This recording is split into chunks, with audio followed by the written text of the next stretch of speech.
మీ business ఏదైనా మీ ఊర్లో promotion చేయాలంటే అది సుమన్ టీవీతోనే సాధ్యం. ఇప్పుడే సంప్రదించండి. పేగుతో కలిపి కుట్లు వేయడం వల్ల తను నరకం అనుభవించినట్లు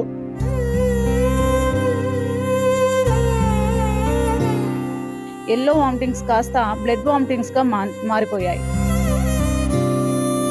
శారీరకంగానే కాదు, మానసికంగా పిల్లల్ని దూరం చేసుకొని అప్పుడే పుట్టిన 40 డేస్ ఉన్నటువంటి బేబీ బాయ్ని నేను ఇంట్లో పెట్టి ఎంతో బాధపడి 40 డేస్ వరకు నేను హాస్పిటల్లో చాలా స్ట్రగుల్ అయ్యాను. ఆపరేషన్ చేయించుకుంది గవర్నమెంట్ హాస్పిటల్ డాక్టర్ ఇళయరాణి అని చెప్తున్నారు. మరి ఇళయరాణి గారిపై చర్యలు తీసుకోమని చెప్పాలి, కానీ వృందా స్కాన్ పై కూడా చర్యలు తీసుకోవాలని మీరు డిమాండ్ చేయడంలో విషయం ఏమిటమ్మా? అంటే వాళ్ళ వైఫ్ ని సేవ్ చేసుకోవడం కోసము ఆయన రిపోర్ట్స్ చేంజ్ చేసి ఇవ్వడం ఎంతవరకు కరెక్ట్?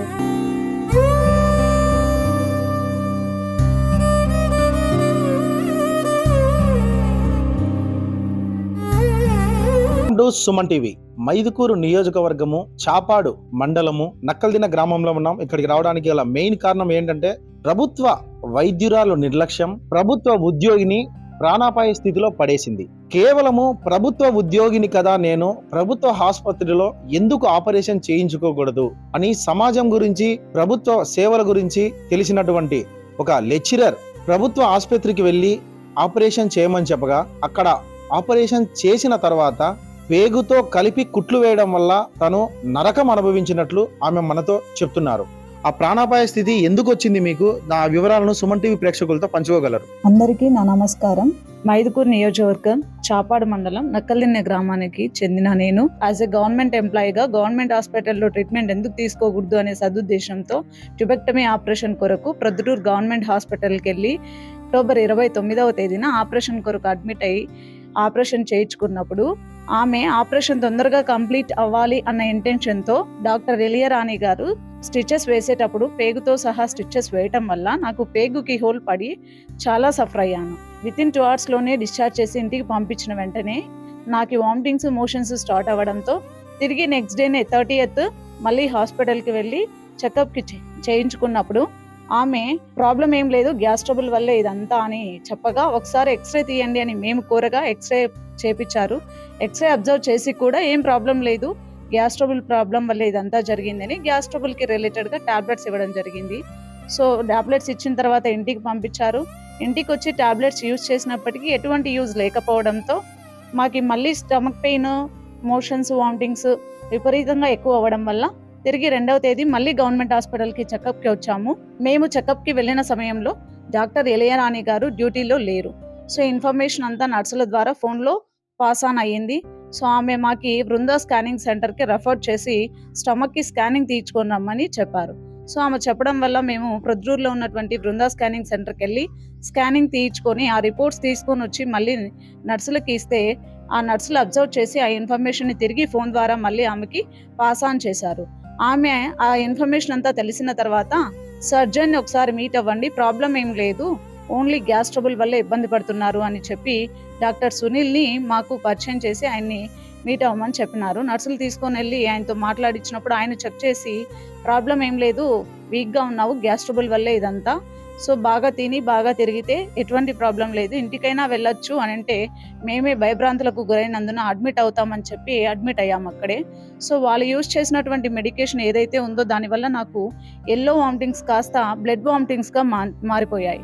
ఎప్పుడైతే నాకు బ్లడ్ వామిటింగ్స్ అవ్వడం స్టార్ట్ అయ్యాయో మా హస్బెండ్ భయపడి చాలా గట్టిగా వాళ్ళను అడిగినా ఎవ్వరూ రెస్పాండ్ అవ్వకపోవడంతో, వాళ్ళ ట్రీట్మెంట్ మాకు నచ్చకపోవడంతో 3వ తేదీన మేము వాళ్ళతో కొంచెం గట్టిగా మాట్లాడి డిశ్చార్జ్ అయ్యి డాక్టర్ హరీష్ రావు కార్త్య గైనకాలజిస్ట్ హాస్పిటల్లో గ్యాస్ ట్రబుల్కి స్పెషలిస్ట్ అయిన హరీష్ కుమార్ దగ్గర అడ్మిట్ అయ్యాము.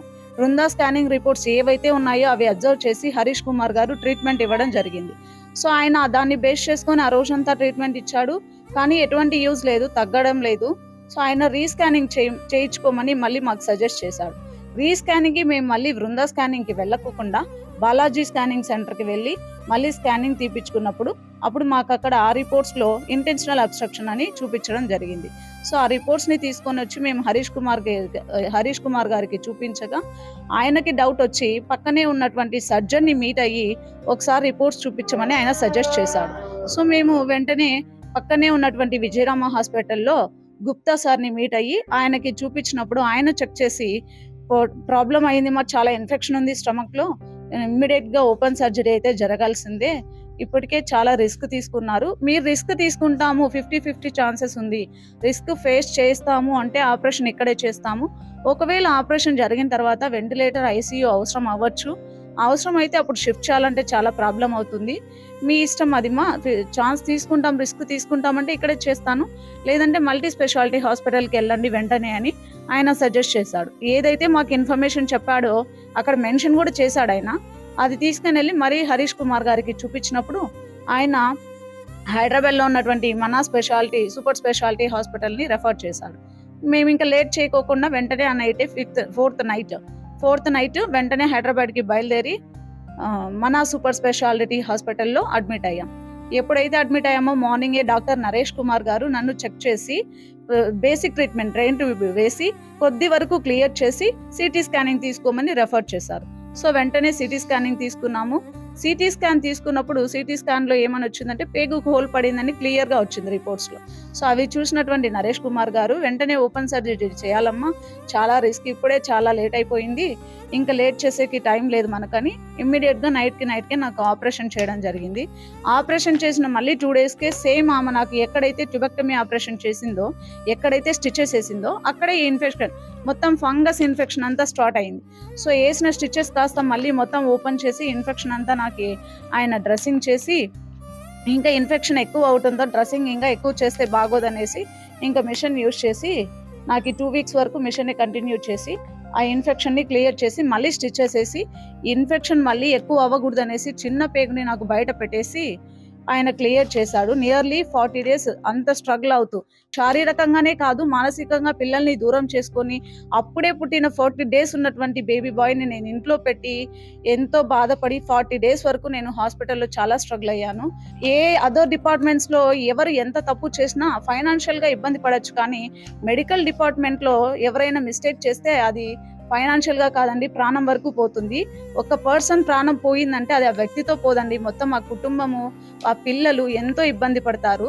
ఇంత గవర్నమెంట్ సెక్టార్లో ఉండి మన వాళ్ళే కదా మనం ఎందుకు పోకూడదు అనేసి పోయినందుకు నేను ప్రాణం మీదకి తెచ్చుకొని ఎంత ఇబ్బంది పెట్టినానో, ఇంతవరకు ఎవరు ఏమీ రెస్పాండ్ కూడా అవ్వట్లేదు. సో ఇంత ప్రాణం మీదకి వచ్చి ఇంత ఇబ్బంది పడిన నేను ఇట్లాంటి ప్రాబ్లం ఇంకెవరు ఫేస్ చేయకూడదని చాలా పోరాడుతున్నాను. సో దీనికి అంతటికీ కారణమైనటువంటి డాక్టర్ ఇళయరాణి గారిని, అలాగే బృందా స్కానింగ్ సెంటర్కి చెందినటువంటి రవికుమార్ గారిని సస్పెండ్ చేయాల్సిందిగా కోరుతున్నాను. ఆపరేషన్ చేయించుకుంది గవర్నమెంట్ హాస్పిటల్ డాక్టర్ ఇళయరాణి అని చెప్తున్నారు. మరి ఇళయరాణి గారిపై చర్యలు తీసుకోమని చెప్పాలి, కానీ బృందా స్కాన్ పై కూడా చర్యలు తీసుకోవాలని మీరు డిమాండ్ చేయడంలో విషయం ఏమిటమ్మా తెలపండి. బృందా స్కానింగ్ సెంటర్లో మేము స్కానింగ్ తీసుకున్న తర్వాత ట్రీట్మెంట్ తీసుకున్నాం, కానీ ఎటువంటి రెస్పాన్స్ లేదు అని డౌట్ వచ్చి మళ్ళీ బాలాజీ స్కానింగ్ సెంటర్లో స్కానింగ్ తీసుకునింటే అక్కడ రిపోర్ట్స్ ఇక్కడ రిపోర్ట్స్లో మ్యాటర్ మాకు డిఫరెంట్గా ఉంది. సో అక్కడ సేమ్ టైంలోనే వెంటనే అక్కడ ఇక్కడ స్కానింగ్ తీసుకున్నాం, కానీ రిపోర్ట్స్ ఎందుకు చేంజ్ అయ్యాయి? సో అది మేము డౌట్ వచ్చి ఎంక్వైరీ చేస్తే తెలిసింది ఏంది అంటే బృందా స్కానింగ్కి చెందినటువంటి రవికుమార్ గారు డాక్టర్ ఇళయరాణి గారు హస్బెండ్ అండ్ వైఫ్ అని తెలియడం జరిగింది. అంటే వాళ్ళ వైఫ్ని సేవ్ చేసుకోవడం కోసము ఆయన రిపోర్ట్స్ చేంజ్ చేసి ఇవ్వడం ఎంతవరకు కరెక్ట్? సో ఎప్పుడు కూడా ఆయన వాళ్ళ వైఫ్ని సేవ్ చేసుకున్నాడు, కానీ సేవ్ చేసుకోకపోయినా వచ్చే నష్టం ఏం లేదు, కానీ ఆయన రిపోర్ట్స్ చేంజ్ చేయడం వల్ల ఒక ప్రాణానికే ముప్పు వచ్చింది కదా. సో అందుకోసమే అలా ఆయన చేయబట్టే నాకు ఇంతవరకు వచ్చింది. ఆయన కానీ కరెక్ట్గా ఇచ్చిందంటే ఇంతవరకు వచ్చిండేది కాదేమో. సో అందువల్లే మేము కోరుకునేది ఏంటి అంటే బృందా స్కానింగ్ సెంటర్ని కూడా సీజ్ చేయాలని కోరుతున్నాం. ఇక్కడ గమనించగలరు, those are the scanning reports from Brinda and Balaji scanning centre. So బృందాలో మేము ఎప్పుడైతే స్కానింగ్ చేసామో మాకు వచ్చిన రిపోర్ట్స్ ఏంటి అంటే పారాలైటిక్ ఇల్యూషన్ ఉంది. అదే మనం బాలాజీలో అబ్జర్వ్ చేసినట్లయితే ఇంటెన్షనల్ అబ్స్ట్రక్షన్ ఉంది. అంటే మనకు బృందా స్కానింగ్ వాళ్ళు ఇచ్చిన దాంట్లో మీనింగ్ ఏంటి అంటే అక్కడ పేగు కదలట్లేదు అని వచ్చింది, కానీ బాలాజీలో ఏమొచ్చింది అంటే పేగుకి ఏదో అడ్డుపడింది అని వచ్చింది. ఎందుకు డిఫరెన్స్ వచ్చింది? సో 2 స్టమక్కే మనకు స్కాన్ తీసింది. అయితే బృందాలో ఎందుకు రిపోర్ట్స్ ఈ విధంగా వచ్చాయి, బాలాజీలో ఎందుకు ఈ విధంగా రిపోర్ట్స్ వచ్చాయి? ఒకసారి మీరు క్లియర్గా చూడగలరు. మనా హాస్పిటల్లో నాకు ఆపరేషన్ చేసే టైంలో డాక్టర్ నరేష్ గారు క్లియర్గా పేగుకి హోల్ పడింది విత్ థ్రెడ్తో సహా చూపించాడు. మాకు ఫోటో కూడా తీసి మరీ చూపించాడు ఆయన. సో నాకు ఇంకా ఎటువంటి ఆపరేషన్స్ కానీ ఏమి జరగలేదు. మరి అయితే నాకు ఈ పేకి హోల్ ఎట్లా పడింది, ఈ థ్రెడ్ ఎట్లా వచ్చింది నా బాడీలోకి? ఇంకోటి ఏంటంటే డాక్టర్ ఇళయరాణి గారు ఒక ప్రెస్ మీటింగ్ లో చెప్పడం ఏమి అంటే, ఇతర అనారోగ్య సమస్యల వల్ల ఆ అమ్మాయికి హోల్ పడి ఉంటుంది, అంతేగాని మా నిర్లక్ష్యం ఏమీ లేదు అని మెన్షన్ చేశారు. నాకు ఏ అనారోగ్యం లేదండి. కావాలంటే ఆపరేషన్ కి ముందే మీ నర్స్లే 1కి 10 సార్లు ఎంక్వైరీ చేశారు. డెలివరీస్ నార్మలా, సిజరీనా, స్టమక్ ఏమన్నా ఆపరేషన్స్ జరిగాయా, మీకేమన్నా హెల్త్ ఇష్యూస్ ఉన్నాయా, కోల్డ్ కాఫ్ తో సహా ఈచ్ అండ్ ఎవ్రీ వన్ వాళ్ళు చెక్ చేసిన తర్వాతనే నాకు డేట్ మెన్షన్ చేసి ఆపరేషన్ కి అలౌడ్ అని వాళ్ళు నోట్ చేసుకోవడం జరిగింది. సో అన్ని క్లియర్ కట్ గా మీ వాళ్ళే అబ్జర్వ్ చేసి మళ్ళీ ఈరోజు అనారోగ్యం ఉంది, ఏదైనా ఉండిండొచ్చు అని ఎలా మాట్లాడగలుగుతారు?